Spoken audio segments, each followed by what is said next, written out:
Sawubona, Sakpase, Namaste, Upshin, Dubra Otra, Assalamu alaikum, Hotep, Buenas noches, bonsoir, what's up? Good evening, everyone. My name is Doriel Larrier of Larrier's Education and Resource Network, where I plant seeds to help you grow.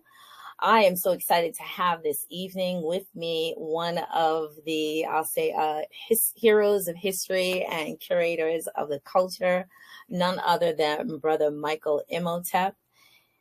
This conversation is very on point because it is the buzz that is going on, whether you are in a political scene, an educational scene, a cultural scene, or someone who's just an advocate for truth-telling. So tonight, I'm going to be joined by the historian, the national public speaker, the radio host, the researcher, the writer, Brother Michael Imhotep, who's at the forefront of education and empowerment. He is the founder of the African History Network and the host of the African History Network show on 910 AM, the superstation WFDF Detroit. He is a weekly panelist on the Roland Martin Unfiltered Daily Digital Show, which is Friday, 6 p.m. Eastern Standard Time, providing political and historical analysis of the culture with Faraji Muhammad on Tuesdays at 4 p.m. Eastern Standard Time, which are both on Roland Martin's Black Star Media Network.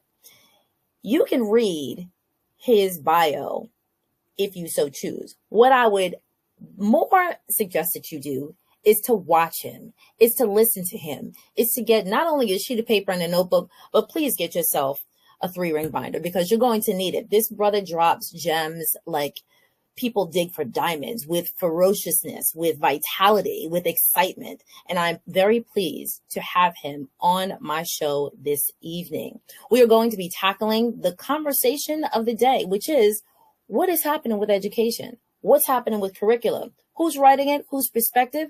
In Florida, maybe you need some help. Let's talk about who they're saying, who's right, who's wrong, what the perspectives are, and where are you getting your facts from? Let's welcome to the scene, Brother Michael Imhotep. Hey, how you doing, Sister Doriel? You all right?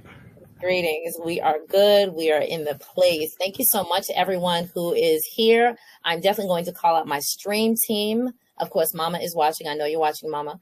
But to all my other stream team members, please take notes, drop comments, drop questions. You know that we are on 3 platforms. We're on 2 Facebook pages as well as a YouTube channel. Brother Michael Imhotep is tagged in it. So if you know him from before this moment, you know what to do for his own platform, for my platform. Write questions, drop comments, throw out some things that we should bring into the conversation, and we will be pleased to do so. Brother Michael, welcome. Yes. Hey, thanks for having me. Excellent, excellent. So I'm very, again, just blessed and honored that at like a moment's notice, you were able to pop into the conversation. I must say that this is a domino effect conversation. There is a huge buzz that's happening in education over the past couple of days that has to do with Florida, that has to do with the social studies curriculum, the K-12 curriculum, Ron DeSantis, etc. And then there are all of these, let's say, I want to say appendages, but appendages in a nice way. We have the VP that's weighing in. We have some people who have written or participated in writing the curriculum. But then there are, of course, some overarching other players in this game called education. And that's what we're going to talk about tonight. So if you want to bring us up to speed, what is the big thing that happened? And we're going to entertain some conversations from our viewers and have a little discussion. All right. So I talked about this Sunday night on the African History Network show, Sunday, July 23rd. So what happened was last week, Wednesday, which was July 19th, 2023, the Florida State Board of Education released its new standards when it comes to teaching social studies for middle school and high schoolers. They released a 216-page document that deals with the state of Florida's 2023 standards in social studies. They posted this document to the Florida Department of Education's website. In this document, what's getting highlighted in the teachings, what's getting highlighted is 2 points dealing with teaching African American history. Number one, it's language dealing with that some slaves were, quote, slaves developed skills which in some instances could be applied for their personal benefit. Okay. And this is drawing backlash. Vice President Kamala Harris went to Florida and spoke to educators to denounce this the day before. On Thursday, she spoke at the 53rd conference for Delta Sigma Theta Sorority Incorporated and denounced it then as well. And then there's language that deals with race riots and race massacres, but the language says, quote, instruction includes acts of violence perpetuated against and by African Americans, but is not limited to the 1906 Atlanta race riot, 1919 Washington, D.C. race riot, 1920 Ocoee massacre, which was an election day massacre, which took place. It started November 2nd, 1920 in Ocoee, Florida. And it's the worst example of election day violence in the history of this country. And it was about 50 African Americans that were killed. The Tulsa Race Massacre, June 1st, 1921, and the Rosewood, Florida Massacre, January 1923. And what it appears now, I've gone through and I've read the first few pages of the standards. And what I've read so far gives outlines of the topics, but it doesn't give the actual text that will be in the curriculum. Okay. So I haven't had a chance to review like the actual text, but what it appears that's being presented is an attempt, one, to try to sanitize slavery and say it wasn't that bad and slavery somehow benefited the slaves. And two, it appears that when we talk about acts of violence being perpetuated by African Americans during race riots, if this is accurate, how it's going to be presented, if you have African Americans who are defending themselves against white supremacists who are attacking us. So if they're going to do this whataboutism and call us shooting back at white supremacists who are attacking us in Tulsa, Oklahoma, because we did shoot back at them. You have retired World War I veterans in Tulsa, Oklahoma. If they're going to say, well, you had African Americans who shot and killed white people during the Ocoee massacre. Okay, well, we were defending ourselves. That's problematic if this is how they're going to position this. Right. So go ahead. So just to give some a bit of framework, those people who know me know that I'm an educator. I teach on a number of different levels, and I actually also participate in supporting educators to promote truth-telling information. So right. I sit on both sides of the desk. I sit on all sides of the desk. And I'm going to speak, well, I'm going to engage in this conversation. I actually see some of my my community members and some of my current colleagues who are in the chat as well. And I definitely want you to toss whatever conversations and questions in. I'm going to speak from the perspective as an educator and say that perspective is everything. Right. And no matter where we are on this topic, one can teach from a book. And in part of my training, I found out later on in life, in my teacher life, that state curriculum or curriculum is designed for social studies is designed by the state. When I came to that awareness, it was, taught in my educational training, it blew my mind because, of course, me as a melanated educator, I thought, well, does that mean that, and you can definitely go into the details, that the Civil War is presented differently. Again, this must be about 20 years ago that I found this out, that the Civil War is presented from, let's say, and I'm a New Yorker, everybody knows I'm from Brooklyn, that it's going to be presented one way from a New York textbook as it would be, or differently than it would be someone in Alabama, Mississippi, Georgia. And when we came to that realization as educators, we thought, how is that equal? How is that fair? How is that just? How is that right? And so as you're addressing fighting back or race riots, again, it's a part of perspective. My concern is it is we'll go through this for the next few moments.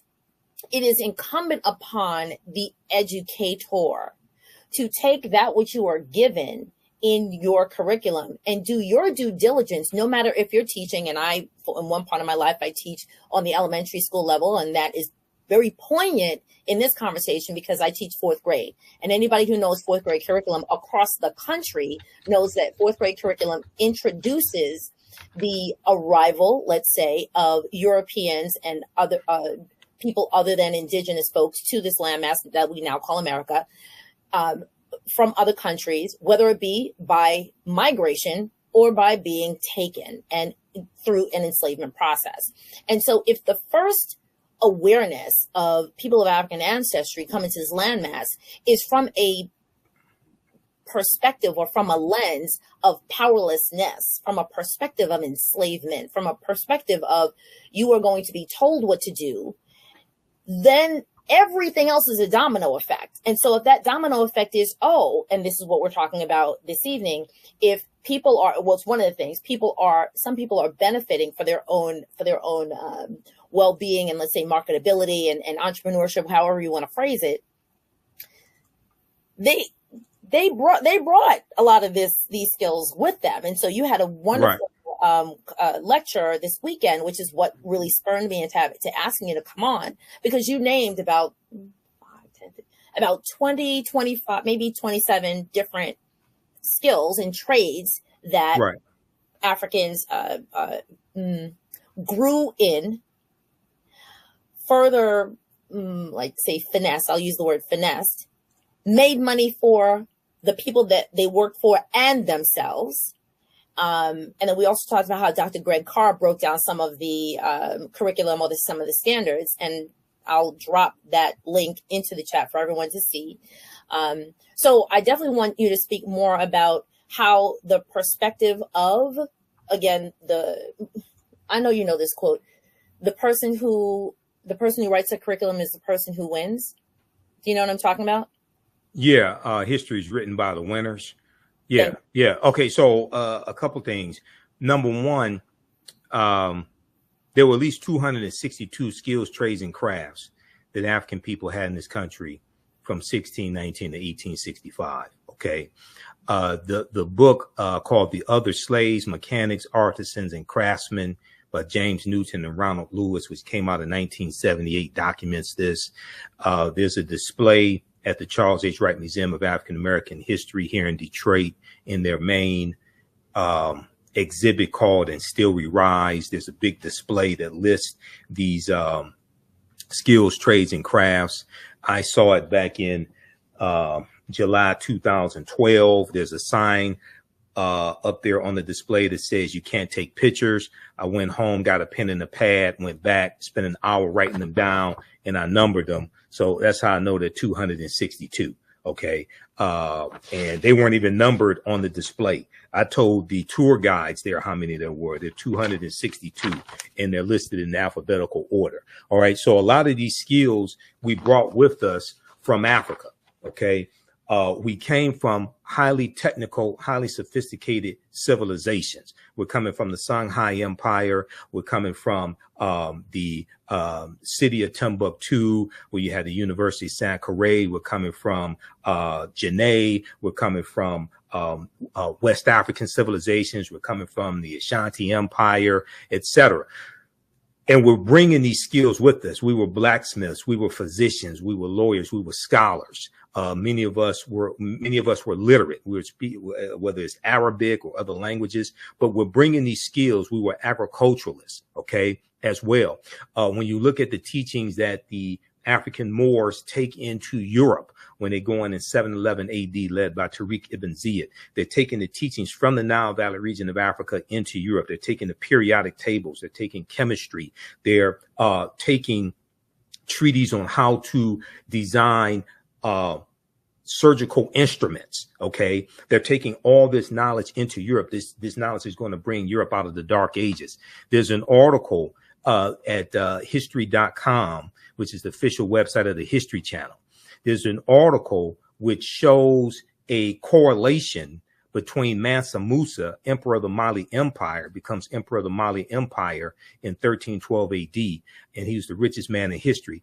There's an article that shows a correlation between Mansa Musa and T'Challa from Black Panther, and T'Challa is the richest man in the Marvel comic universe. And in that article, it tells you that at a period of time when Europe was in disarray and dealing with poverty and civil war, that West Africa was flourishing. Okay. The name of that article is "This 14th Century African Emperor Remains the Richest Person in History."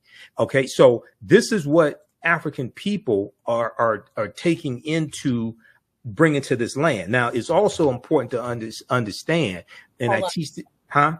I'm sorry, Brother Michael. So those people who are watching, if you're watching live or on the replay, if you see my eyes darting side to side, he dropped so many gems within like seconds. I'm trying to capture the essence of the things that you're saying. So well, I'm gonna post this article here. Here's here in the private chat. If you pull that article up, show it on the screen share. Now, this is the article from history.com. And then I can show you some slides. Or if you want me to show you some slides, I can show you some slides. I have like thousands. See, this is, people don't understand. I have 2 stacks of about 200 articles next to me. This is the type of research that I do. Okay. So I have thousands of articles printed up here in the office, but then I have tens of, like in Facebook, I have about 33 articles archived in my Facebook account, because I monitor about 35 different news sources on a daily basis. And I have different categories, and I save these articles that I see. So I have about 35,000 articles that have been archived over the past few years. Okay. So I bring proper documentation ends all conversation. I don't play with this type of information. Okay. Now, when we look at this, history.com is the official website of the History Channel. White people are telling you that West Africa was flourishing when Europe was in disarray. And there's a section here that says Mansa Musa became ruler of the Mali Empire in 1312 AD. It goes on to say Musa's rule came at a time when European nations were struggling due to raging civil wars and lack of resources. During that period, the Mali Empire flourished thanks to ample natural resources like gold and salt. Okay, so we didn't have to be captured, taken away from Africa, taken away from our family, stripped of our nationality, stripped largely of our history, culture, language, spiritual systems, folklores, and mores, to be put into an apprenticeship program to hopefully be able to benefit from our skills if we had a kind enough master who will allow us to buy ourselves out of freedom, buy our freedom or something like that. Okay, so it is true that you did have Africans who may have been able to earn money, buy their freedom, or after slavery ends, when Georgia ratifies the 13th Amendment, December 6, 1865, who are able to go on and maybe acquire some land or something like this. That did happen, but that's not the norm for them to be able to buy their way out of freedom. To buy their freedom or something like during slavery. That did happen. So an example of somebody that happened to would be Paul Cuffey. Well, Paul Cuffey's father, Kofi. Okay. And there's a article from blackpast.org that deals with Paul Cuffey. And what's interesting here is that you have the you had the 2 members of this board who put together these standards. Okay, these 2 African Americans. You got a lot of Black Republicans involved with this, which is problematic. Okay, but they to defend themselves against the criticism, they put out 16 names of African Americans who they claim were slaves and who they claim learned skills during slavery that they were able to use after slavery or gain their freedom, what have you. Okay. Okay, brother. People, if you were watching, I'm telling you, do me a favor and take notes in the chat. Add it to the chat. I'm going to try to write as many of these names that were misnamed. There's 6 of them, right, Brother Michael? Well, it's close to 8. I'm gonna give you the article. I'll give you the articles. No problem. So, okay. So you can show because like when people watch the African History Network show, I show you the actual articles on the screen. Okay. Yep. All right. So Paul Cuffey. Now I just sent you this article from blackpast.org. Blackpast.org is one of the sources I use. They have 6,000 pages approximately of articles dealing with African history and African American history. Okay, now when you look at this article from Paul Cuffey is known for taking African Americans back to Sierra Leone. Okay, in the 1700s. He was born in 1759. Okay, and he's born in Massachusetts. Okay, now when we read this, the first paragraph here, it says, see, Paul Cuffey's father's name was Kofi, Kofi, and his father was from the Ashanti Empire in West Africa, and his father was captured when he was a child. Well, his father was a skilled tradesman who was able to earn his freedom. Okay, now you did have examples like this, but this wasn't the norm. So if they're trying to present this as like, oh well, it was beneficial for some slaves. No, you can't present it like that. You could, yes, you did have some who were able to buy their freedom. And also, two important things to understand. If you had skills that your slave master could benefit from, like if you were a jockey, for instance, because some of the first athletes in the African-American community were jockeys. We became jockeys during slavery. Then after slavery ends, we're going to continue to become jockeys, and we're going to dominate the Kentucky Derby. So when the first Kentucky Derby ran in 1875, 13 of the 15 jockeys in the first Kentucky Derby were African-American men. And the first Kentucky Derby was won by a 19-year-old former slave named Oliver Lewis. His trainer's name was Ansel Williamson. Ansel Williamson was an older African-American man who was a former slave. But what happens is white men get jealous of the type of money that we're making, and there's an organized effort to force us out of horse racing, threaten the jockeys, sabotage the races. You had the Ku Klux Klan threatening Jimmy Winkfield, who won the Kentucky Derby twice, and he was the last African-American jockey to win the Kentucky Derby in 1902. Secondly, it's important to understand that right after slavery ends, this is when you're going to have a lot of these labor unions created. The National Labor Unions created in 1866. American Federation of Labor, that's about 1875. And these large labor unions are created largely to protect these jobs for white men and lock African Americans out of the jobs that we have been doing for free for 246 years. Because now that our skill sets are as good as white men or better, now that we're free, now we can compete for wages. And especially after the Civil Rights Act of 1866, which allowed us to enter into contracts, things like this. Now you have white people trying to lock us out of those jobs we have been doing for free for 246 years. So in this curriculum that is going into effect now, I hope they also teach that in the state of Florida, but I doubt it.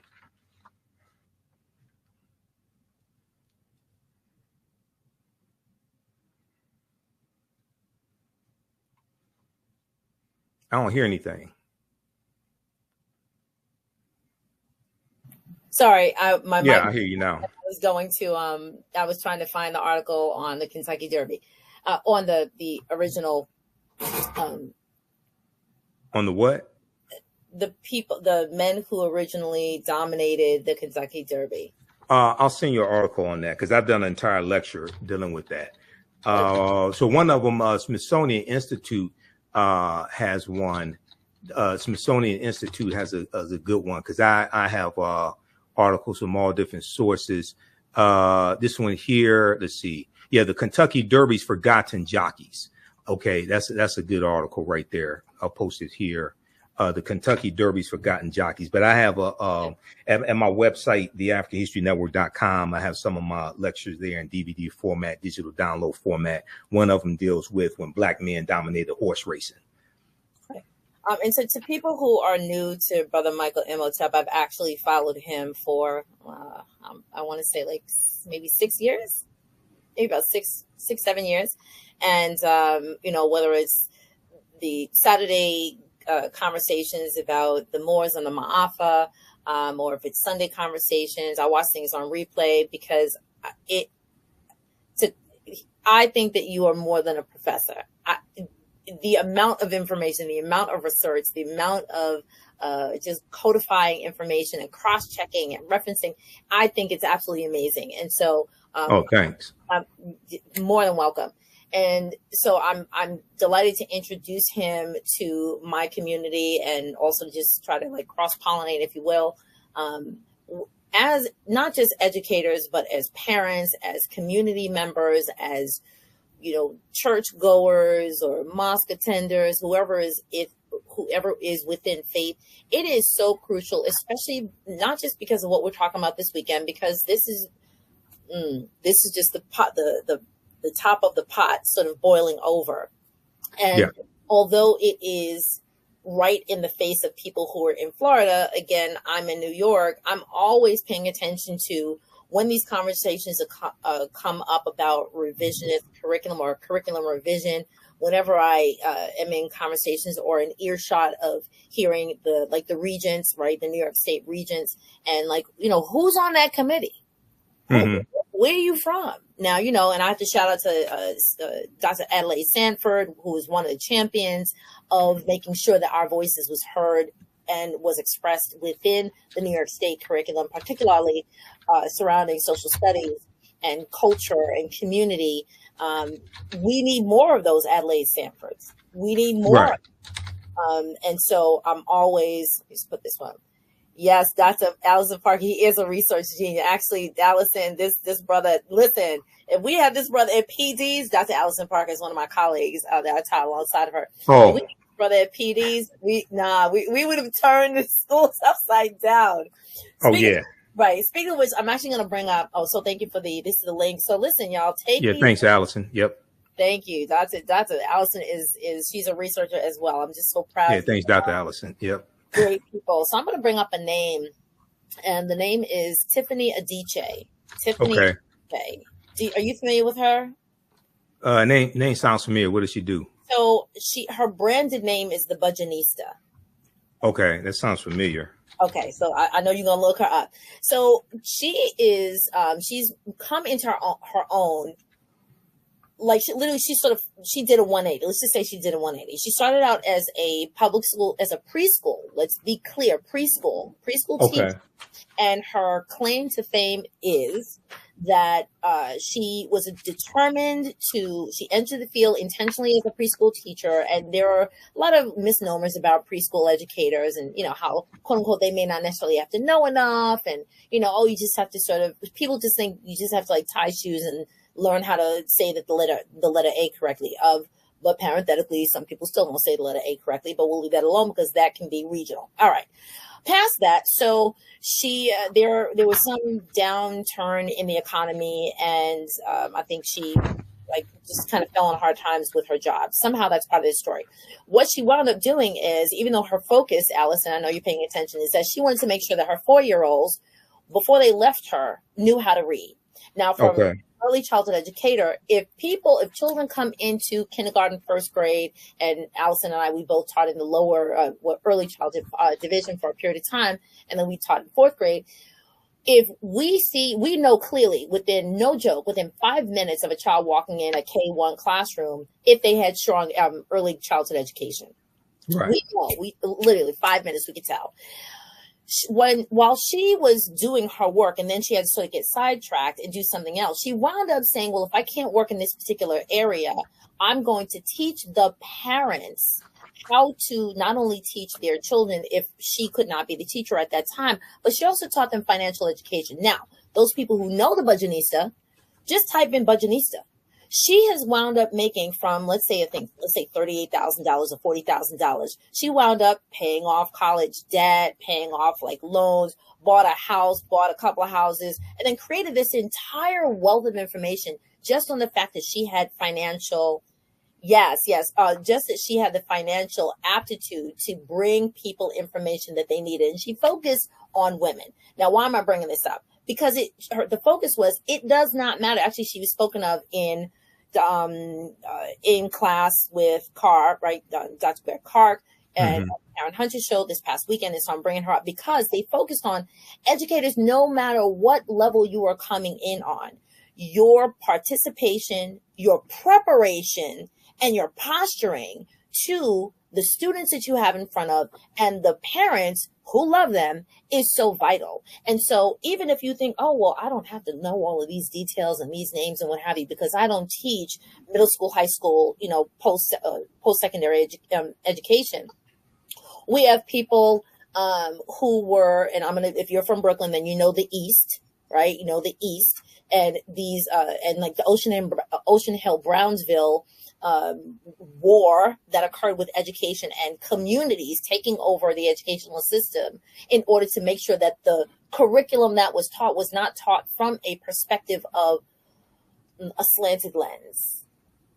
And so in this situation that we have in Florida, we have standards that are supposed to be across the board, but it really boils down to the perspective of the individual, the perspective of the teacher and what they bring to the table. So it doesn't matter if you're teaching preschoolers, if you're teaching elementary, middle school, high school, higher education, knowing, and this is where I want to go back to Brother Michael, knowing the names that we sort of run across, because not just the King and the Tubman and the Fannie Lou Hamer, well, not Fannie Lou Hamer, she's not actually a part of that kind of cadre, but the general names that we come across, we have to do our own due diligence. Don't just sit and get the textbook the day before.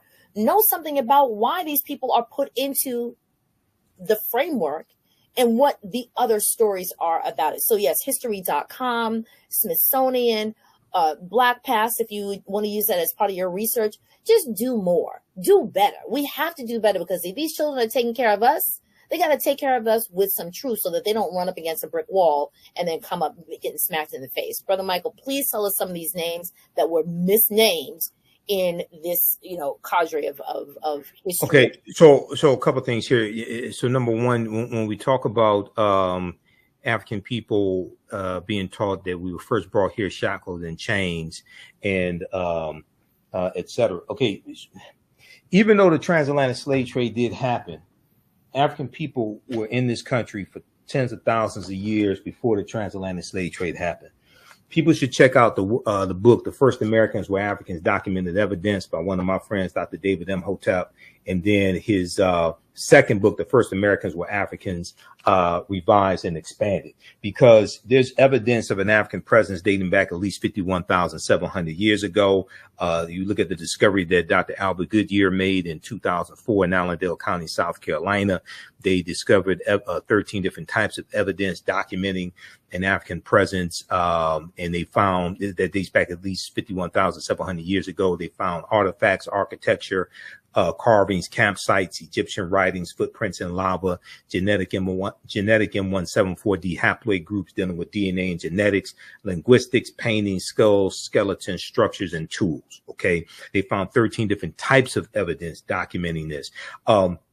There's other research and other archaeological discoveries that push the timeline back beyond the approximately 13,000 to 15,000 years, which would be the Clovis culture discovery, which was discovered in Clovis, New Mexico, which modern establishment archaeology says is the oldest evidence of Homo sapiens, modern man, here in this land. African people were here long before then. Secondly, Christopher Columbus never came to the land that we call the United States of America. The closest Columbus came here was Cuba, which is about 90 miles away. So even though Columbus conquers the Bahamas and Hispaniola, on the island of Hispaniola, you have a Dominican Republic, in Haiti, he goes in Puerto Rico, Honduras, Panama, things like this. He never came to this land that we call the United States of America. So we have to understand a chronology of like the last 50,000 years of history. Yes, African people were here tens of thousands of years before anybody else. Yes, the transatlantic slave trade did happen also. African people migrate for different reasons at different periods of time. And if we look at the discovery that came out of Morocco in June of 2017. And I deal with a lot of these archaeological discoveries in my online history classes. They found remains of Homo sapiens that date back between 300,000 to 350,000 years ago in June of 2017 in Morocco, which is over 100,000 years earlier than the oldest remains of Homo sapiens, which were found in Ethiopia that dated back 195,000 years ago. So the deeper they dig, the blacker the planet gets, the more research they do, the older we get. Okay, now to address your question dealing with what were some of the names that they got wrong. If you look at this article here, this was from the Tampa Bay Times, and it was picked up by yahoo.com because Tampa Bay Times put up their paywall after so many people started reading this article. And I cited it in my broadcast that I did after I did Roland Martin's show on Friday. Benefited from slavery. Critics say some of the state's examples were never even slaves. Okay, so what happened was these two. Now, I'm also going to give you this article here because now this second article, this is from WTSP Channel 10 in Tampa Bay, Florida. Florida Department of Education stacks Black History Task Force with DeSantis allies. Okay, these are the Negroes who helped put together this propaganda. Now, this article is from June 8th, 2023, and out of 5 out of the 6 are Black Republicans. The one Black female Democrat is described as being like the most conservative Democrat probably in the Florida state legislature. And she's the one that I have the video on the African History Network Facebook fan page saying she thanks God for slavery because if it wasn't for slavery, she'd be in Africa right now worshiping a tree. Okay, that Negro. All right.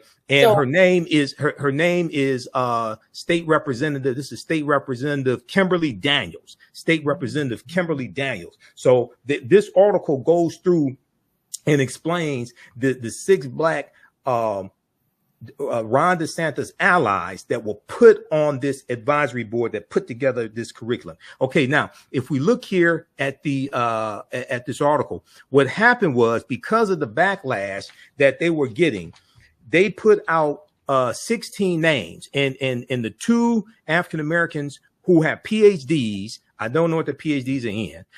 The 2 that have PhDs that put together this list.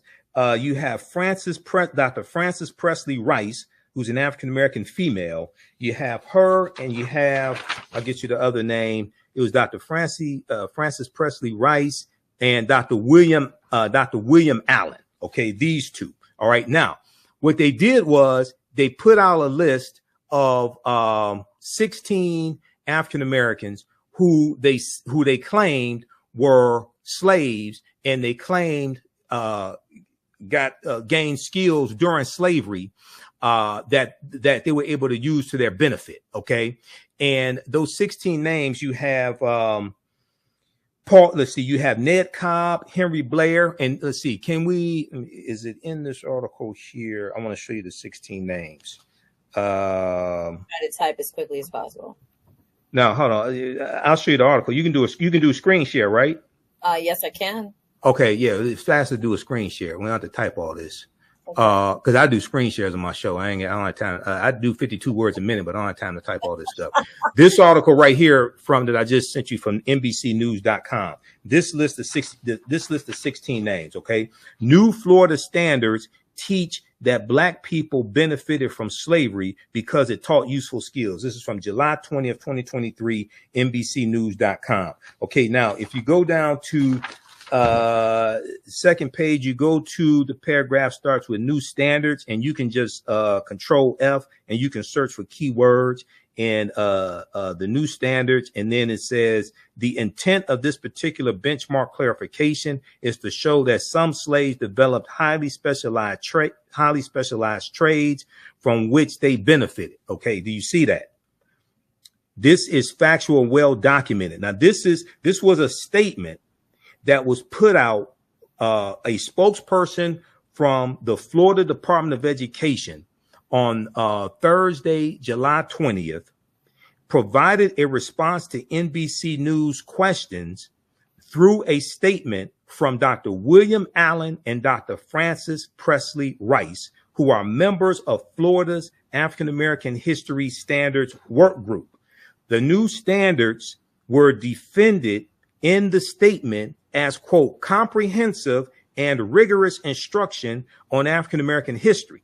We proudly stand behind these African American history standards, end quote, the statement said. The statement went on to say the intent of this particular benchmark clarification is to show that some slaves developed highly specialized skills from which they benefited. The intent of this particular, and you can zoom in, control plus sign, you can zoom in on the screen. The intent of this particular benchmark clarification is to show that some slaves developed highly specialized trades from which they benefited. You can zoom in some more. This is factual and well documented. It added. Okay, so you got to scroll down, hit Control F. A little window will pop up. You can type in the keywords you're searching for. Search for the new standards. Okay, now the statement continued. Quote: some examples included blacksmiths like Ned Cobb. Okay, yeah, right there. Okay, then the intent, and then the paragraph below that, the statement continued. Okay, some examples include blacksmiths like Ned Cobb, Henry Blair, Lewis Latimer, and John Henry, shoemakers like James Fortin, Paul Cuffey, and Betty Washington Lewis, fishing and shipping industry workers like Jupiter Heyman, John Chavis, William Whipper, and Crispus Attucks. Okay, tailors like Elizabeth Keckley, James Thomas, and Marietta Carter, and teachers like Betsy Stockton and Booker T. Washington, end quote. Now, the statement went on to say, it's disappointing that some detractors would devalue the research from the work group and reduce it to, quote, a few isolated expressions without context, end quote, the statement said. Okay, now, everybody read that full article from NBCnews.com. New Florida standards teach that Black people benefited from slavery because it taught useful skills. Now, we look at this second article, the article that I sent you from yahoonews.com, benefited slavery critics, state examples. Pull that article up.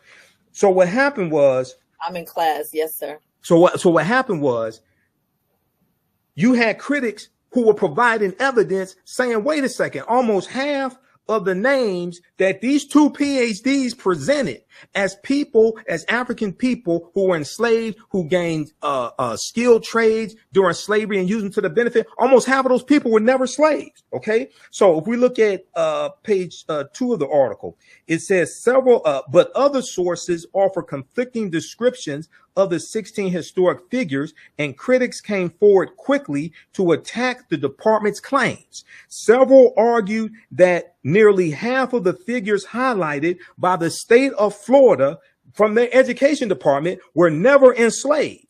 Others who did spend time in slavery did not gain their skills from their servitude. Okay, now Andrew Spar, SPAR, president of the Florida Education Association Teachers Union, he said they just threw out a bunch of names to make it seem like something good came of slavery. He said the reality of it is the facts don't back up what they're saying. Okay, now if you go down to Booker T. Washington, okay, click on story continues. Click on story continues. Click right there. You got to go down. Okay. He mentioned Booker T. Washington. Just Control F Booker. Control F search for Booker. Booker. He mentioned Booker T. Washington, included on the state list as an educator. Booker T. Washington was enslaved, but did not gain his skills until after being freed at age 9. Booker T. Washington worked in mines and as a houseboy before entering school, according to Tuskegee University, which he founded in 1881. So it is true that Booker T. Washington was a slave, but he gains his skills after slavery ends and after he's freed. Now, Georgetown University postdoctoral fellow Joshua Stein took issue with the state of Florida's use of James Fortin and Lewis Latimer as examples. Okay, now the Florida Department of Education said Lewis Latimer, and you could probably zoom in a little more on that, control plus sign. Let's see. You could just, yeah. So you get it so people can see it landscape on your cell phone. Okay. Now scroll down because that's Booker T. Washington. We're going next to Georgetown postdoctoral fellow Joshua Stein took issue with the state's use of James Forten and Lewis Latimer as examples. The department said Lewis Latimer was a blacksmith born into slavery in 1848. This is what the Florida Department of Education said with these black PhDs who were supposed to know so much. And they said he was freed in 1852. And they said that James Forten was a shoemaker born into slavery in 1766 who escaped in 1784. Now, a museum dedicated to Lewis Latimer states that he was born to two self-liberated, formerly enslaved parents. He was self-educated. He worked as an inventor, participating in the development of the telephone and incandescent lighting, among other inventions. That's with Thomas Edison. Lewis Latimer was not born into slavery. Lewis Latimer was never a slave. But these two black PhDs are putting out misinformation saying that Lewis Latimer was a slave. Now, the Museum of the American Revolution describes James Forten as a black entrepreneur born to free parents. He served on privateer ships during the American Revolutionary War and became a wealthy sailmaker. James Forten was never a slave, but they try to make it seem like he was. Okay.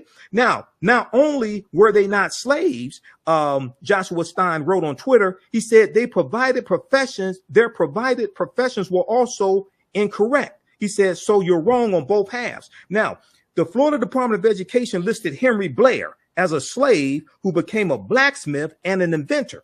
Biography.com, which is owned by A&E also owns the History Channel, Biography.com, and I went and looked at the entry on Biography.com for Henry Blair. Biography.com and several other sites state there is no information indicating that Henry Blair was ever enslaved. Henry Blair invented a corn planter and a cotton planter, becoming the second African-American to earn a U.S. patent. The department referred to Paul Cuffey. Okay. Now, Paul Cuffey had the Back to Africa movement before Marcus Garvey. Paul Cuffey was the Department of Florida said Paul Cuffey was a shoemaker and a ship owner born into slavery and escaped to freedom in 1781. According to paulcuffey.org, Paul Cuffey operated, the paulcuffey.org is operated by the Westport Historical Society. They said Paul Cuffey was born in 1759 to an emancipated slave, a freed slave, and having worked on whaling boats starting at age 14, Paul Cuffey established a shipping business in Massachusetts.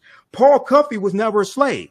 Paul Cuffey's father's name was Kofi. Kofi was from the Ashanti Empire in West Africa. He was captured and brought here, and he was able to earn money and gain his freedom. Paul Cuffey was born free. So they go through and they cite these different examples of how these two PhDs put this misinformation out to justify more misinformation. And then if you look at this right here, this is from blackpast.org. This is on Paul Cuffey.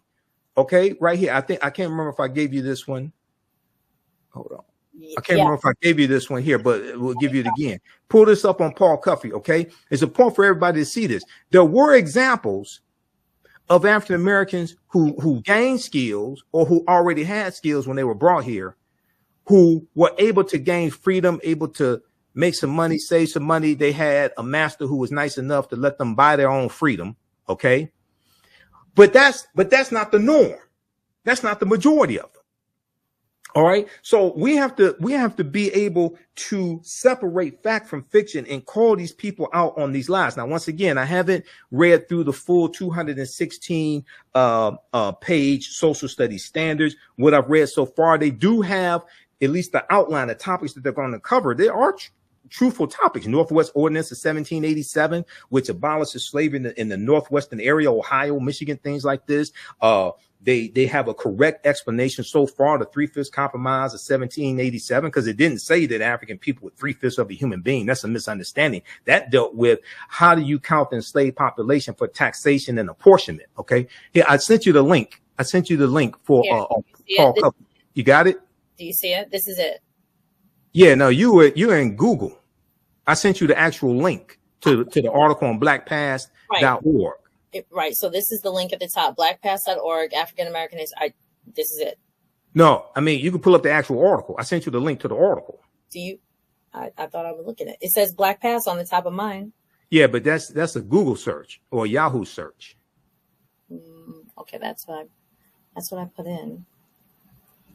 Yeah, put it in your browser for the domain name, not in Google to search. If you put it in Google to search, it's going to pull up all those different hits. You want to put it in the browser where the domain name goes. Got it. To actually pull up the actual article. Okay. So now what's so important about this is that these large states like Texas, California, Florida, they shape the direction in which textbooks go. Okay. These large states. So if you have something like this being pushed by the state of Florida, and then Governor Greg Abbott in Texas and his Department of Education picks up something like this, it's sending this in a totally different direction. And this is not, it's also important to understand that this ties into this whole anti-critical race theory attack, which is a false attack, because what they've done is they redefine what critical race theory is. And this goes back to the September 2020 memo that Donald Trump did that banned critical race theory when it came to training government employees. Okay, there's an article from NBCnews.com that deals with, and I have it here in my critical race theory folder. There's an article from NBCnews.com called "How Trump Ignited the Fight Over Critical Race Theory in Schools." How Trump ignited the fight over critical race theory in schools. This is from May 10th, 2021 from NBCnews.com. And this is even before Christopher Rufo put out his tweet talking in March of 2021, talking about how they were going to redefine critical race theory. Okay. So what happened is Donald Trump, who I warned people about in 2016, I warned people how dangerous Trump would be. He did this executive order. And here is the link to the article here. Put this in a private chat so you can bring this up and show this to people. It's important for people to read this because this whole anti-critical race theory movement is coordinated, is well financed, and they use Fox News to amplify it.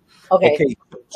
So Brother Michael, 1 second. Yeah. So as I'm going to pull up the next article, and I just wanted to highlight these two comments. So Dr. Allison, what will be the next step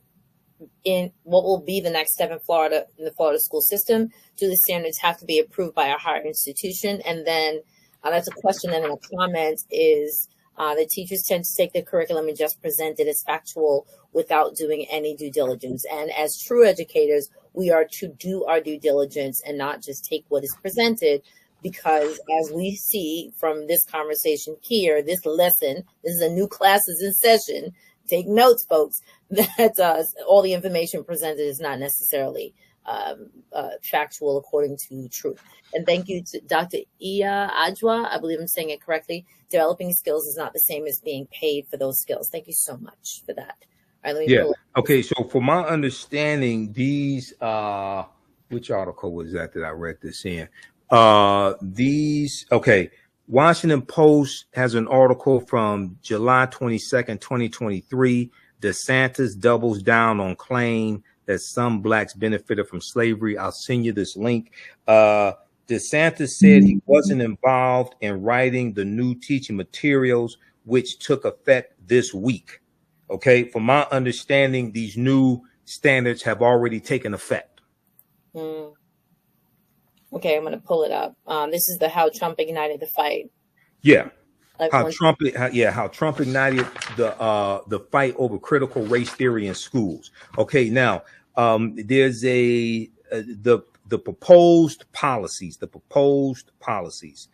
Search for that. The proposed policy. So conservative leaders have been accused of using the decades-old academic term critical race theory, initially intended to recognize the systemic racism inherent in American life, Conservatives are using this as a catch-all for anti-racism and diversity efforts. The proposed policies mimic former President Donald Trump's September memo. It was September 2020, ordering the Office of Management and Budget to stop funding training on critical race theory for federal employees, calling it a propaganda effort. This goes back to September 2020, okay? Around the same time, Donald Trump condemned the 1619 Project, a Pulitzer Prize-winning 2019 New York Times report led by reporter Nicole Hannah-Jones. Now, I do have some issues with the 1619 Project, but there are some good things in there that can be used. Okay, that holds America was truly founded not in 1776, but 1619, when the first enslaved people were brought to the colonies. Now, educators embraced this message and began utilizing the project and looking for resources to teach a more holistic history of the country. Okay, Trump rebuked the project, the 1619 Project, as a warped, distorted portrayal of American history.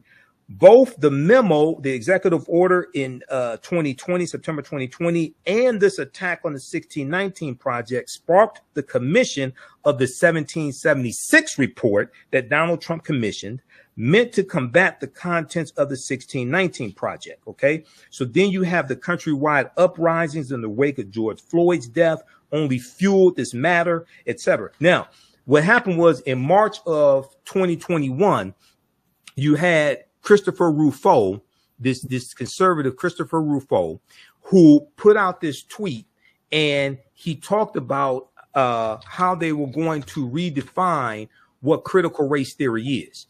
This was March 15th, 2021.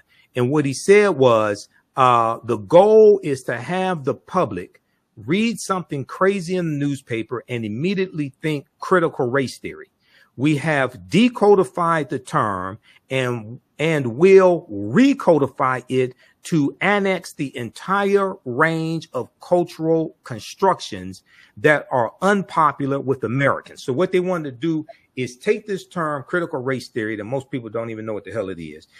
They wanted to make it an umbrella term to put everything dealing with race that they don't like, teaching the history of slavery, civil rights movement, things like this, put this under that umbrella of critical race theory, rebrand it, and then pass legislation in states, especially former Confederate states, banning critical race theory in K through 12, but critical race theory is not taught in K through 12. Critical race theory is a legal analysis that developed in the late 1960s after Dr. King's assassinated. So right around 68, 69, people like Derek Bell, Kimberly Crenshaw, and it's a legal analysis to understand the laws in this country that perpetuate racism. Okay, it's taught in law school, graduate school, a little bit at the undergraduate level. It's not taught in K through 12.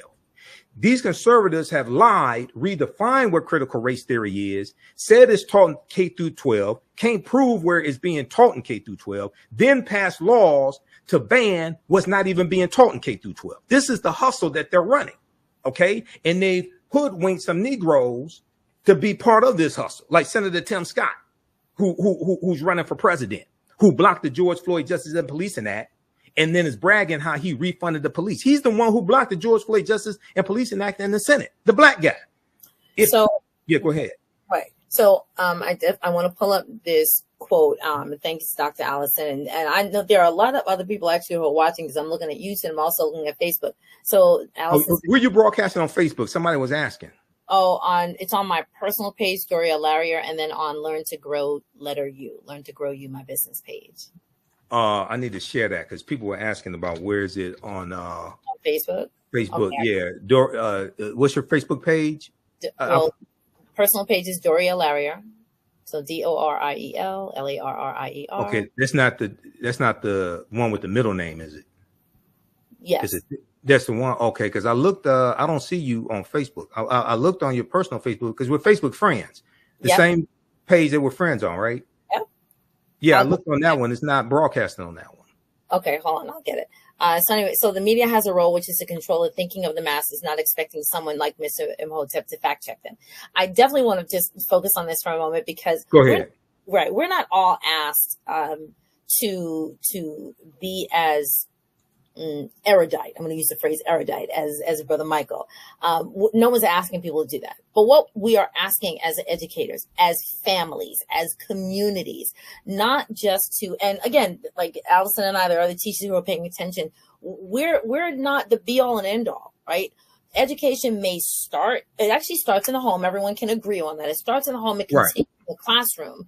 But don't think that it ends in the classroom. Because as someone I had a conversation with this weekend was like, well, I think that, so some of us teachers will say, okay, here's the curriculum and there may be standards. And I could actually pull up the clip by Dr. Greg Carr, who took one of the standards and sort of broke it down and said, in essence, what people are thinking is like this, oh my goodness, it's let's just say it's racist in an elementary way. He in essence said, no, it is a guide, and how you interpret the guide is where the perspective and the positioning and the preparation comes in for you to deliver the information. Now, if you don't go home and do your due diligence, as was mentioned earlier, then you're going to present a, like say, a slanted purview or a slanted view of the information. So go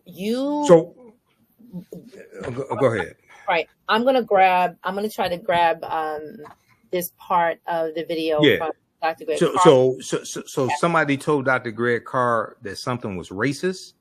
So no. So I'll let you hear it. He takes one of the standards, and the way he breaks it down, the interpretation is, oh my goodness, this is going to present a slanted view. How he says it is, based on your prior preparation and your knowledge, your background knowledge, the way you deliver and explain the information could then be the twisted format, like could be the twisted lens. So let me put this up. All right. Let's see how fabulous I'm going to be. Like this is, I'm excited. Okay. Video, share screen.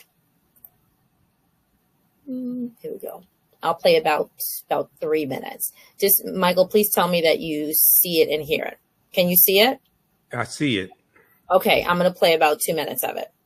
At this moment, he's going into one of the standards that is in this Florida K-12 curriculum. Okay, and share the Facebook Live broadcast is running right now. Share it on my personal page, please. Will do. People are asking for it. Okay, got it. To the Eli Whitney's cotton gin. Benchmark clarification is there. Clarification number 1. Instruction includes the use of a map to show westward expansion. Oh, shit. Sorry about that. First of all, we're going to argue about who invented the cotton gin, but that's cool. Psychologists have recently discovered that the real reason why you procrastinate so much is not due to your laziness. You get a map of westward expansion. We did that in the intro class when we ran it back in the fall and early spring here in Nubia. Westward expansion and the use of king cotton, that long staple cotton out of South Carolina, which then revolutionized it, all that stuff that went through Texas. And I get to use the map. Oh, man, y'all are finished. And then the one that's getting all the attention. SS.68.AA.2.3. Examine the various duties and trades performed by slaves, e.g. agricultural work, painting, carpentry, tailoring, domestic service, blacksmithing, transportation, period. Slaves, people mad about that. I'm mad about it too. But the overall section says, analyze the events that involved or affected Africans from the founding of the nation through Reconstruction. Were those Africans not enslaved? Yes, they were. I'm now reading this as a fight between the members of the committee. The person who is thinking like we thinking got Africans in the bold benchmark. The one who's thinking like Jason Aldean and them got slaves in on the third subcategory of the benchmark. I'm looking at a quilt. Come on, y'all. This is why literacy is important. I'm not talking about anybody here. I'm talking about people who's stop watching MSNBC or reading one article or hearing somebody on TikTok try to break this down. Go to the document and go with somebody who know what they're talking about. And here's the thing that caused everybody to consternation under what I just read. Here's the benchmark clarification. Clarification number 1. Instruction includes how slaves develop skills which in some instances could be applied for their personal benefit. What you think about that, Prof? Wait, trick question. So this is Captain Answer. Trick question. Here's the thing. Most of us were enslaved in formations that did not involve hundreds of people on a plantation. Carter G. Woodson's grandfather, remember we read about this when we read his article, his 1943 Negro History Bulletin article, My Recollection of Veterans of the Civil War. Carter Woodson was enslaved in a small formation, a handful of Africans enslaved by this European. This white boy trying to make money. As Woodson explains about his grandfather in Virginia, the soil that they were working was poor. So they had to labor like hell, which means the white boy ain't making no money, which meant there were moments when he hired Woodson's grandfather out to other places. Woodson's grandfather then got hired out. And remember, that's how he learned to become a master carpenter and furniture maker. And he started making money. And the deal was, I make this money, I bring this money back to you, and I keep this money for myself. This is not uncommon during enslavement. Now, I'm reading this standard, mad, but also cognizant of the fact that many times the hire outs, remember we read Blake or the Huts of America. There are many instances it was commonplace, not standard, but it happened often that African people figured out ways to negotiate nominal movement by developing skills that they could sell for hire, particularly in the border states, Tennessee, Kentucky, places like that. And so it's still enslavement, but it's very different. Now in Florida, is that going to be the case? Not as much as in Tennessee or Kentucky. All right, I just wanted to share that. Yeah, so that's what I was saying. You do have documented examples of it. That did happen. Okay, now that wasn't that didn't apply to the majority of African people, but yeah, you did have examples of that. Kofi, who was Paul Kofi's father, was one of them. Okay, but I don't know how. Now I sent you the 216-page social studies standards from the Florida Department of Education. Go to page 6. I just here in the private chat, I just put that. Pull that up. Go to page 6. It talks about the cotton gin.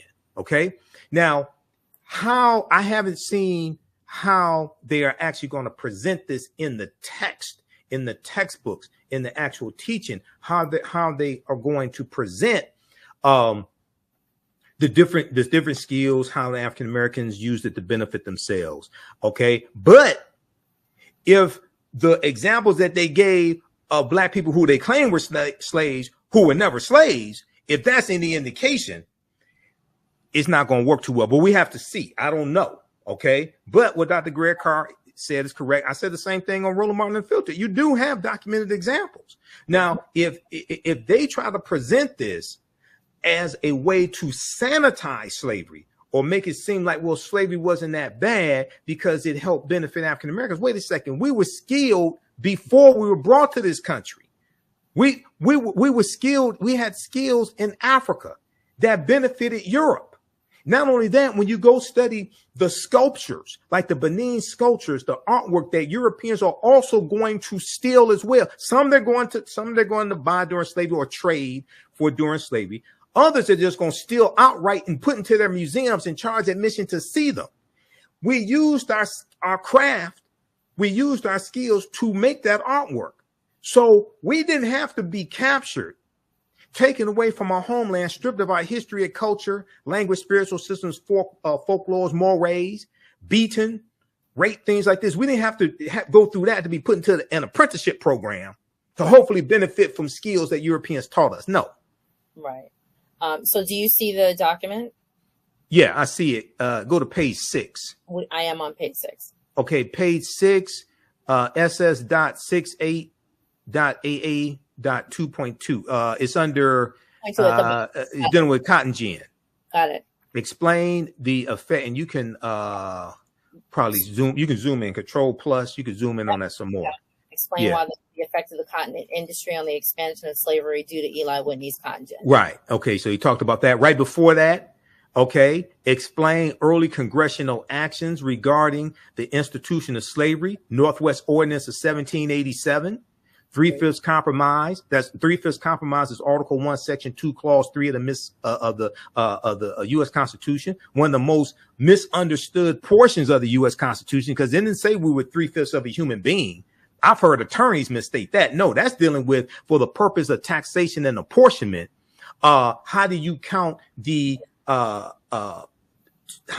slave population in these states? This was debated at the Philadelphia Convention in 1787. They're going back and forth, and some wanted to count half of the population, others wanted to count 3/4 of the population. The South, the Southern, what we would call the Southern states, they wanted the entire slave population counted because apportionment, dealing with the population, dealing with the population count that's in the census, that determines how many seats in the U.S. House of Representatives states have. So the northern states are saying, well, wait a second, you don't even want to recognize that they're human. If you count the full population, that's going to give you total dominance in the House of Representatives. And the census and the number of seats that a state has in the House of Representatives is one of the determining factors of how many electoral college votes a state has. What determines that? You take the number of seats in the House of Representatives that's determined by the census taken every 10 years. The first census was taken in 1790. The census was created by the U.S. Constitution. You add to that number the number of U.S. senators every state has. Every state has 2 U.S. senators as dictated by the U.S. Constitution. This determines how many seats this determines how many electoral college votes a state has, which determines the president. Okay, so the North is saying, well, wait a second. If you count the 100% of the population, you're going to have total dominance in the House of Representatives. So they go back and forth. They decide to count only 3/5 of the population of enslaved Africans. It's not saying that we were 3/5 of a human being. That's a total misunderstanding of the U.S. Constitution. And also the way the count was taken was corrected by Section 2 of the 14th Amendment of 1868. So let me pause. Go ahead. You have this is one of those moments, and a couple of us in here are like social media buffs. This is one of those moments that you have to say, I was today years old, because we will still run they said that we were 3/5 of a person. No, Right. that's false. That's right. False. So you've cleared that up. And so here I am, I'm going to run this into the ground. It is imperative that people who are the influencers and make the impact on the lives of the young people, whether you be the auntie, the person down the street who cares for the kids, the grandmamas and them, the church folk, the sorority, the fraternity, the community, whatever, that you put a primary source into the hands of children before you put a device and give the children free reign.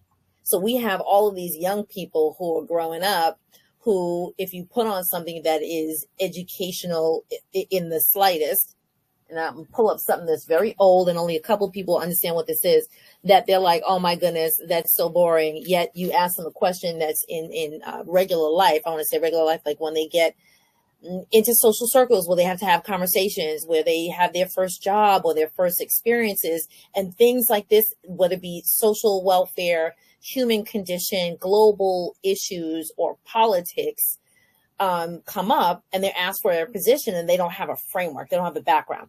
Now I'm going to show this, and just happens to be, who remembers this? Yeah. That book that's a comic book. Yes, it is. Yeah, I remember that from school. Right. Yeah. Yep. Right. I think we're about the same age. So this is the Golden Legacy series, and it was our version of comic books. And I actually, this is not from my collection. I think I was going like to some, I don't know, like a shop, a consignment shop or what have you. And I saw them, and I literally, because I'm me, I went like this. Nobody else sees this? And I snatched as many of them as I could, because they are, it's a classic. It's an item. And I showed it to, I have 2 sons. I showed it to them, and they were kind of like, never saw that before. Yeah, but you see Marvel and, all those type of comics. But the information is so key for children to hear the right information as early as possible, so that they don't grow up with these warped personal issues with their self-esteem. So right. now you said, Brother Michael, we were going to chat for an hour. I just want, for the record, it's an hour 15 minutes. So I'm going to Okay, what time you have to get out of here? Oh, I'm fine. I'm fine. Okay, yeah, I can go a little. I can go a little while longer. Here, this is two things.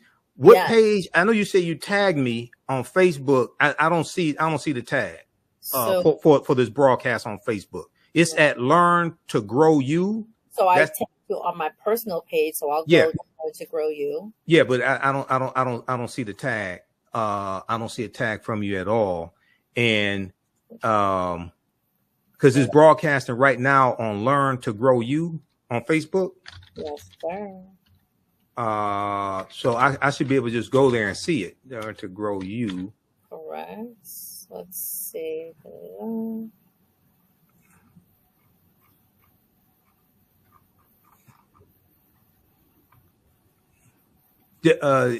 Send me the link in Instant Messenger so I can post that on my pages.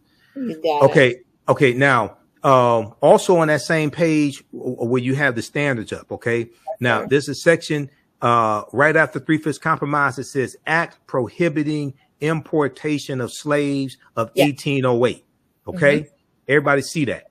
Yes. That deals with the international transatlantic slave trade, which was abolished January 1st, 1808. The international transatlantic slave trade deals with bringing Africans into the country to enslave them. The reason why the international transatlantic slave trade was abolished January 1st, 1808 is because it was stipulated by Article 1, Section 9, Clause 1 of the U.S. Constitution. This is why it's important to read the U.S. Constitution.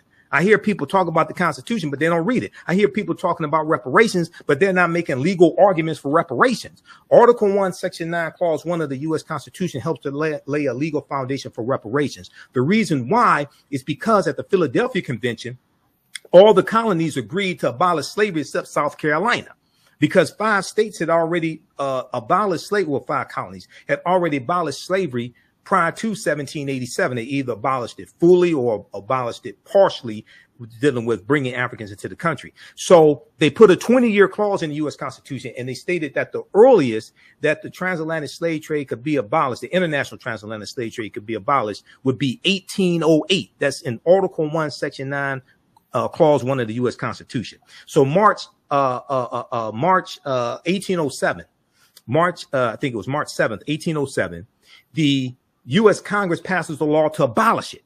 Okay. What this means is that all the Africans that were brought into this country from January 1st, 1808 through July of 1860, when the Clotilda came into Alabama, was illegal based upon federal law.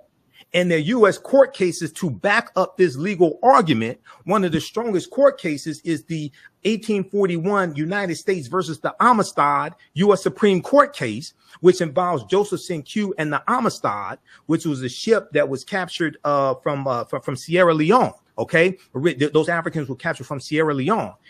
That court case goes all the way to the U.S. Supreme Court. If you go to archives.gov, because we deal with this case in my classes, okay, they have some of the original court documents there.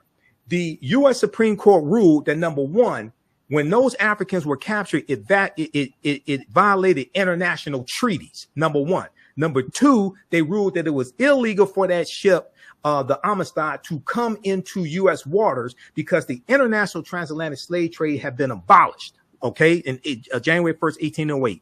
Number three, they ruled that those Africans have the right to take up arms on that ship and fight for their freedom. And they ruled that those Africans were never slaves, and they won their freedom. Now, when you read Article 1, Section 9, Clause 1 of the U.S. Constitution, it also tells you that a $10 tax will be put on every African that's brought into the country illegally once the international transatlantic slave trade is abolished.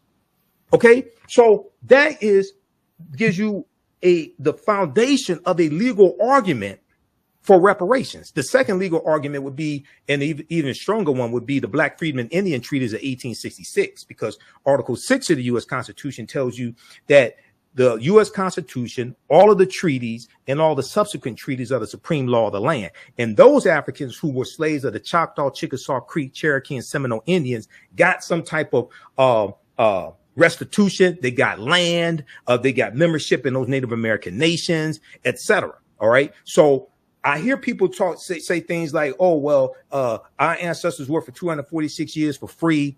Therefore, we're owed $14 trillion or $17 trillion, their descendants.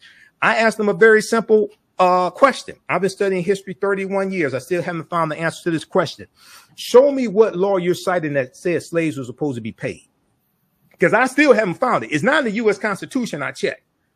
What is it in the colony? Is it state law? Is it federal law? What law? See, these are not legal arguments. When you go to lawmakers, you argue law. The reason why, especially dealing with something like this, the reason why is because when you challenge laws, laws get challenged in the judicial branch of the federal government, the courts, federal court of appeals, U.S. Supreme Court. You have to make sure you're making strong legal arguments that can withstand a legal challenge, because it will be challenged in court. If white people challenge an executive order for student loan forgiveness, and that was going to help millions of white people, and they challenged that and took that to the 6-3 conservative Supreme Court and got that struck down, you think reparations is not going to be challenged in court? Right. So you have to be on strong legal footing, okay, for this. And too many of our people are focused on getting the check cut and don't understand how to make legal arguments. For those people who know that class is in session, we need to continue class with Brother Michael Imhotep. This is going on the replay. This is we shared with every educator. Now, those people know I'm on vacation. I don't want to hear anything about vacation. Okay. Oh, no. But when I heard that you could come on and actually have a conversation about something that some of my, friends who are in the South, in Florida, and I'm like, hey, what's going on? What y'all gonna do? Listen, some people are like, hey, maybe we should homeschool, because if we can't have these conversations and have regular conversations, because some people are gonna get nervous. They're gonna feel triggered. They're gonna feel like they're attacked. I'm an advocate of homeschooling, but that's not the solution. The reason why is because white children need to learn the truth also. All children need to learn this history. Correct. And a lot of parents of different races want their children to learn the truth. This is not about making white children feel guilty or anything like this. What it is you got some white parents and grandparents who probably know that their ancestors were involved in some of these atrocities. They probably know that their ancestors threw rocks at Ruby Bridges, or their ancestors were involved in bombings in Birmingham, Alabama. And they call Birmingham Bombingham because they bombed so many black people's homes and businesses in Birmingham, Alabama. And a lot of them don't want their children to learn about what they were involved in and their grandparents and things like this. But the hangings and lynchings. Yeah, exactly. But this has nothing to do. The teachers, 99.9% of the teachers are not trying to teach this history to make any child feel guilty. Correct. You teach this history to learn from successes, to learn from failures, to keep atrocities, to keep the negative things from happening again. You have to learn from this. Okay. So this is extremely important. So it's Dr. Carter G. Woodson, who co-founded the Association for the Study of Negro Life and History, September 9th, 1915, created Negro History Week in February 1926. He talked about how the history of African Americans had to be taught in every school across the country, because the way you treat a people is largely based upon what you think about a people. What you think about a people is based upon what you have been taught about a people. What you thought about a people is based upon what you've read, heard, and seen about a people. Okay, so these children growing up today, these are the future doctors, police officers, prosecuting attorneys, governors, politicians, things like this, teachers, etc. So they have to know the truth also. Okay, so this is extremely important.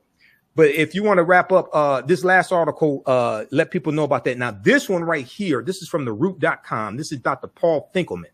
It's called 3/5 Clause, Why Its Taint Persists.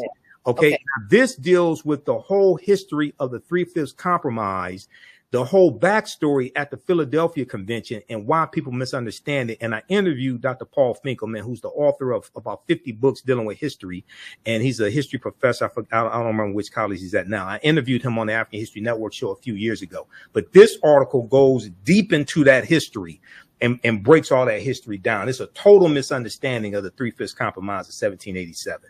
Okay, so Michael, while I'm pulling it up, would you just give people the contact of what your classes are, where they are? Yes.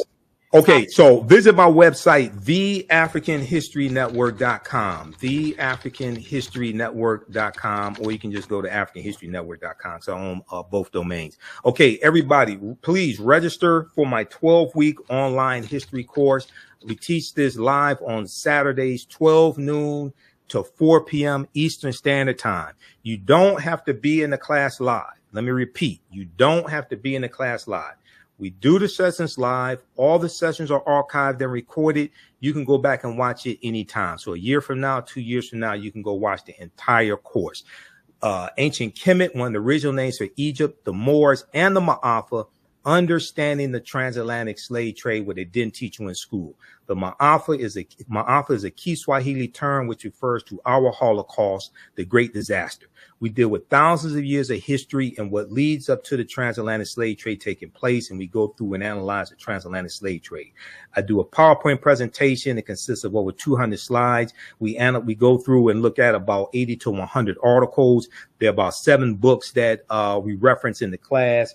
And I show you excerpts of the book on the screen. Nile Valley Contributions to Civilization by Tony Browder, my friend Tony Browder, who I interviewed in April 2023 is one of them. Classical Africa by another one of my friends, Dr. Malefi Keti Asante, who's one of our top authorities on African history. Golden Age of the Moor, edited by Dr. Ivan Van Sertima. And one of my friends, Renoko Rashidi, has an essay in here.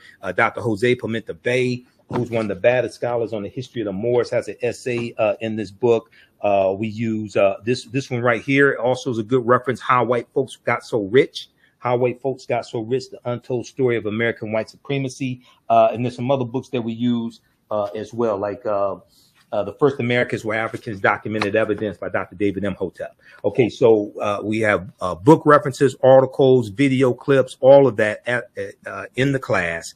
The content is PG-13. You can use this with your children. The class is on sale $80 right now. It's $130 value. You get free. You got 5 of my lectures in digital format that are free in the video library. So this is you'll never look at history the same way. Your understanding of politics is directly related to your understanding of history, and we take you through our history chronologically. We look at the 800-year occupation of Europe by the Africans known as the Moors. And I put my website link here, too. That's the article there, but you can pull up my website right now, Doriel, so everybody can see the website, theafricanhistorynetwork.com. We take you through our history chronologically, and then we look at the 800-year occupation of Europe by the Africans known as the Moors, who take the teachings from the Nile Valley region of Africa into Europe. And these teachings bring Europe out of the Dark Ages. And we see how this leads to the transatlantic slave trade. And it's important to understand Christopher Columbus. Now, this is a book that we use in the class by Dr. John Henrik Clark, Christopher Columbus and the African Holocaust, Slavery, and the Rise of European Capitalism, because Columbus is crucial to the expansion of the transatlantic slave trade. He helps lay the foundation for slavery, racism, capitalism, and the exploitation of indigenous people, which will lead King Charles V in August of 1518 to sign the Asiento de Negros, which drastically expands the transatlantic slave trade and increases the need for enslaved Africans. Okay. And then the second class that I teach, which is on Sundays, 2 p.m. to 4 p.m. Eastern Standard Time. This picks up where the first class leaves off. This is called Black Resistance Movements from the Haitian Revolution, U.S. Civil War, Civil Rights Movement, and Black Power Movement, 1800 to 1968. We go through and we look at this 168, 170 year period of time chronologically. 1800, and then we start with the Haitian Revolution and the Louisiana Purchase of 1803, because those two events are related. Napoleon Bonaparte and France sell 828,000 square miles of land for less than 3 cents an acre that they had here in what becomes the United States of America. They sell that to the U.S. because they're trying to raise money fighting against the Haitians in Saint Dominique in Haiti. Okay. And this doubles the territory of the U.S. at the time. So we look at, the Haitian Revolution, Louisiana Purchase, Missouri Compromise of 1820, Texas winning its independence from Mexico in 1836, Mexico winning its independence from Spain in 1829. We look at what leads to the Civil War taking place, 1861, 1865, the Reconstruction era, 1865 to 1877, which people know even less about, than they do about the Civil War and the Reconstruction era and the Compromise of 1877, which ends Reconstruction, and the declining commitment from Republicans to continue to intervene in conflicts in the South on behalf of African Americans. This leads to the Jim Crow era. This leads us to where we are today. So to understand how we got to where we are today, we have to understand the laws and policies put in place and that chronology of history to understand where we need to go from here. Your understanding of politics is directly related to your understanding of history, and politics is the legal distribution of scarce wealth, power, and resources, and the writing of laws, statutes, ordinances, amendments, and treaties, their adoption, interpretation, and enforcement. This is why I tell people we have to stop telling African Americans to exercise your right to vote. You don't vote for exercise. If you want to exercise, you go to the gym and work out. You vote for power. You vote for power. You vote to put people into political office who can write legislation and pass laws that are beneficial to you, your family, your community. And what's good for African Americans is good for America in general. So visit our website, theafricanhistorynetwork.com. You can register for those classes. And also you can support the African History Network through Cash App and PayPal, $ the AHN Show, through Cash App and through PayPal, paypal.me/the AHN Show. We have the links right on the homepage of our website. Use those links because there are people who set up fake Cash App accounts pretending to be the African History Network, and they're stealing money from us. So that's why I put the information right on the homepage of our website so you can click on the links right there. And that's our website address, theafricanhistorynetwork.com. You can also email me through the website if you have any questions, or call me 313-462-0003. 313-462-0003, and the contact information is on our website as well. And then we also on the homepage we have a 15 lecture bundle of my lectures in digital download format. It's on sale for a very limited time only. It's $50, regularly $175. It's called African History Awakens the African Mind for Mental Death. And you get 15 of my lectures in digital download format or in DVD format if you want it. Okay, let me just put up that number. Okay. Yeah, so 313-462-0003. Excellent. And you can also email me right through the website as well. So, and as soon as you register for classes, you can start watching content right away, immediately. Okay, the content's there, so you can see the class we did this past Saturday and Saturday before that, and you'll be able to join us in class live this Saturday as well if you can make the live class. If not, it'll be archived. The classes are archived about 10 minutes after I finish doing them. You can go watch the replay. I'm okay with being on vacation and having a lecture. I'm okay. I am thoroughly okay. Well, we definitely need the support because this helps financially support the African History Network, helps us finance the research, pay the bills, all this. There's a lot involved in doing this. I just invested $700 in this laptop here a few months ago. I got to buy a new audio mixer as well. So it takes a lot to do all this and do the research. So we appreciate the support in advance. I thoroughly appreciate it. Thank you. I'm giddy because I feel like a fangirl. I am. Oh, okay. I watched thank you. For about 6 or 7 years, and just like this, like just eating popcorn and like getting all this information. And from a teacher's perspective, I have to say, it is better for me, and those people who know me know, I got notebooks, I got binders because I have to take copious notes. The fact that you add all of these links, and y'all heard the brother, like he's just dropping gems, like dropping things. And we're thinking like, you must have, I tell my friends, like, does he have photographic memory? I don't know, but he's been doing this for 30 something years. Yeah. Studying 31 years. Yep, exactly. So close to it. I mean, I have thousands of articles printed. I have even more archived, so this is my life's work. Right. And so here we go. So thank you. Yes, Sharon, I know you're here.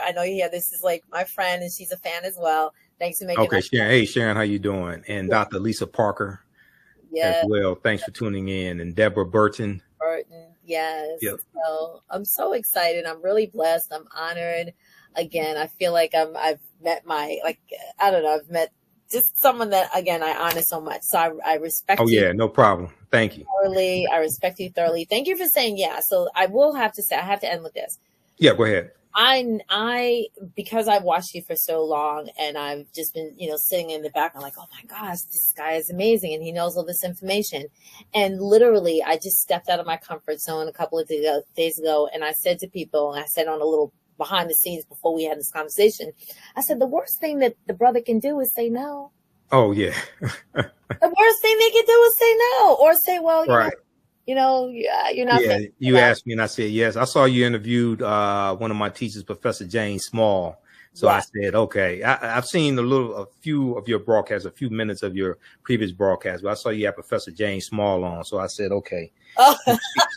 She's the real deal if she had one of my teachers on, Professor Jane Small. So listen, it's a blessing. It's a blessing. And I will say this publicly. This is the first. I pray it's not the last. Yeah. Let me know when you want me to come back. And also want to say hi to Dr. Iya Ajua as well. She's watching. Yeah. Yes. So again, teachers, educators, family, community, aunties and them, nanas and them. If you want some additional stuff, even just to play in the car on those long rides, right? Go to his website and but not only that, this is content you can use in your classroom to augment what's not taught, because I provide you with the sources. We go through, look at the articles. I provide you with the sources, with the documentation, so you can use this in your classroom as well. Precisely. Or your homeschool, you can use it there also. Precisely. Or your rites of passage programs. Yes. And your study groups and your churches, all of that. You can use it. You can use it all that. And if you want me to do a presentation for your group or organization, email me right through the website as well. We can set that up also. Yes, I appreciate it thoroughly. So, welcome back to Monday Nights, everyone. Formerly known as the Digital Couch, now the Doriel Larrier Show. I am so blessed and honored and highly favored that you said yes. He said yes. And so we're here. We're doing the work. And this work, it's a passion. Yes. It has purpose. And it should be supported. So yes, I've supported this brother. I've gotten one of these 10-week series maybe about 2 years ago. Oh, you gotta. Well, here's the thing, just so people know, if you've taken any of my classes in the past, you get a discount for a new course bundle. You'll get the classes for $60. You get both classes for $60. I give a discount. We call them returning students. So you get a discount if you paid for one of my courses in the past. Okay. And the content that I have now is more expanded than what I had 2 years ago. Of course. Okay, the content for the class now. So you got to register for this stuff now, because we're going to deal with the Woman King movie and the history behind that. We'll deal with Queen Cleopatra, history behind that. And one of the things I deal with is the film Black Panther, because there are 11 different African cultures incorporated into the film Black Panther. The film Black Panther deals with African history, African culture, African language, spiritual systems. We deal with what the word Wakanda means. Wakanda is a real word. It's in the Omaha, Ponca, and Sioux Indian languages. It means possesses secret powers. It's also a Kikongo word as well. In the Kikongo language, is the Bantu language. It's in reference to family. And we see deities that are mentioned in Black Panther, like Bast, the Panther deity. That comes from Bastet, who was a neter or a deity in ancient Kemet. So it's so much in this movie, in the two movies, the Black Panther movies. And I had to do 3 months of research on the movie and the comic book. And this is one of the books that I had to read. This one here. This is from Marvel, Black Panther, the Ultimate Guide. This deals with the 52-year history of the Black Panther comic book, because I had to go study the Black Panther comic book, characters and themes, to understand the movie, because we see that in the movie. Okay. And then I read over 100 articles dealing with the Black Panther movie and the comic book to get a deep understanding of what I'm seeing on the screen. So to allow me to do because I do lectures on the film, I had to do 3 months of research to be able to do my lectures on the film responsibly. Excellent. I'm bowled over. I'm excited. I do want to give people an opportunity. Yeah. I'm not really sure if they're going to be able to catch it, but at 8:00, so like a half hour ago, Fox News had a show. Let's just say a show with what was the name? Jeffrey Waters? Is it Jesse Waters, who was actually Jesse Waters is the host. He's a conservative, little sniveling little punk. He's the host. He's replacing the other little sniveling punk named Tucker Carlson. Oh, okay. So he was hosting a continuation of the conversation about what's happening in Florida with the social studies curriculum. And so that was at 8:00. If anybody is able to DVR or what have you. Also, there was further information about Kamala Harris and the claim on the social studies curriculum and her responses. And also on this 8:00 show was Dr. William B. Allen, who was one of the contributors to the social studies curriculum. And so, and the last thing is follow the Karen Hunter show and In Class with Carr, Dr. Greg Carr. Again, historians. He's out at Howard University. Yeah, I know Greg. Yep. He's the chair of the Afro-American Studies Department at Howard University. Yep. Yeah, so Greg is brilliant. Right. If you know anybody who's going to Howard or is heading towards Howard, please have them go and take a course. Take a course. Yeah. Greg is on Roland Martin Unfiltered on Thursdays. I'm on Roland Show on Fridays. Yes. And so even if you're not able to, because you're not at Howard, but he has like a weekly show with Karen Hunter. Go follow them just for the beginning. But if you don't know a young person who's going to Howard, get your class. It's a new class in session, right? Like, get this information on the interwebs. Like, get you some learning. And I said it intentionally like that. So very quickly, two things. Now, Greg, he does a show with Karen Hunter. That's Karen Hunter's show. Greg has his own show on Roland Martin's Black Star Network, which is the Black Table. And that's on Saturday. So you can go to Roland's YouTube channel or download the Black Star Network app, and you can watch it there. But Dr. William Allen, I mentioned him in these articles. Dr. William Allen, along with Dr. Francis Presley Rice, these were the two African Americans that released these 16 names, saying that these were slaves who gained skills during slavery and used them to they were able to benefit from them. And half those names weren't even slaves. That's Dr. William Allen. So I'm glad that even though I know we touched on this in the sort of the middle of the conversation, this conversation here is an eye opener on a number of levels, because there would be, I'll just say, melanated folk who would think, well, if they're melanated, if they're Black, then they're going to give true information. So it depends on how much the assumption, the presumption, it, as I said in the beginning, it depends on what that person's, I guess, like, preparation to get the appropriate information that is then supported and pushed forward. So what is the lesson here? That which you are given to share with other people.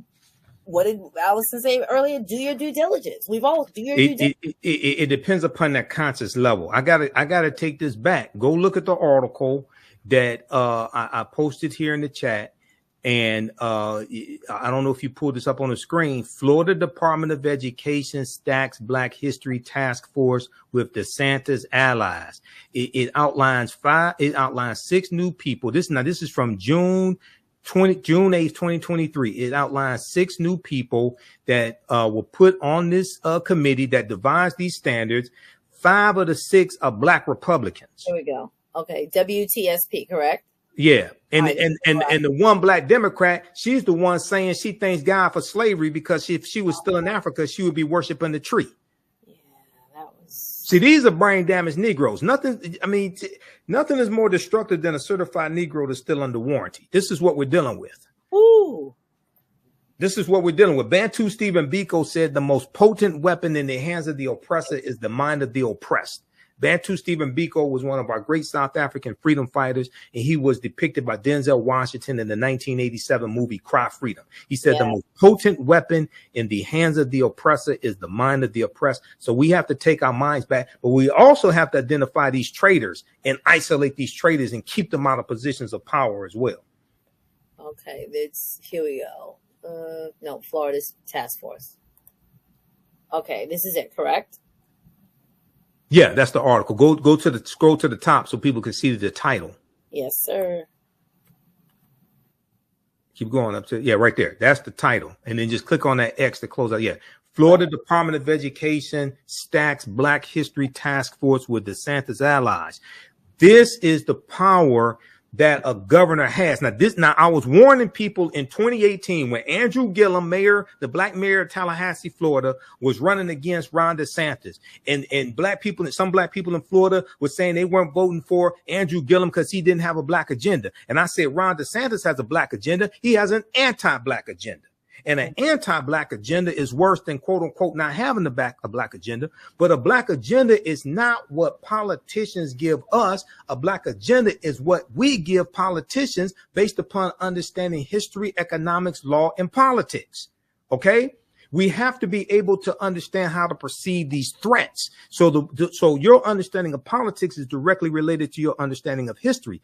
Ron DeSantis is not stupid. Ron DeSantis has a degree in history from Yale University. Yep. He's not ignorant of history. And when we study this history, we see that the elite have always manipulated the ignorant masses. They've always manipulated the ignorant masses. We saw it January 6, 2021, when Donald Trump sent the domestic terrorists to the US Congress, okay, for the insurrection to interrupt a constitutionally mandated bicameral session of Congress, and he left them holding the bag, didn't even give them a pardon. You got over 1,000 people been arrested. You have probably now close to about 600 who've been convicted or taken guilty pleas. He left them holding the bag. He's the one that sent them there. It's a lot. It's a lot. Absolutely. It's a lot. I do want my community to know that this is the type of information that I'm going to continue to bring. And if you're interested in this type of information, then please support, of course, the brother here, support the efforts here on the Doriel Larrier show. There I am expanding into making it the opportunity to, I love tea. I have and I love 2 cups of tea. I can't just take one. I'll take 2 because I need to stay awake. You're going to see that 2 cups of tea dropped in certain links. When you click on it, you'll understand why I'm talking about that. So support those who are doing the work, who are doing the research, and who are trying to just make people's life a little bit easier to live by sharing truthful information. On that note, this is Doriel Larrier of Larrier's Education and Resource Network, where I plant seeds to help you grow. Again, I am so blessed and highly favored that I have Brother Michael Imhotep on my show. Yep.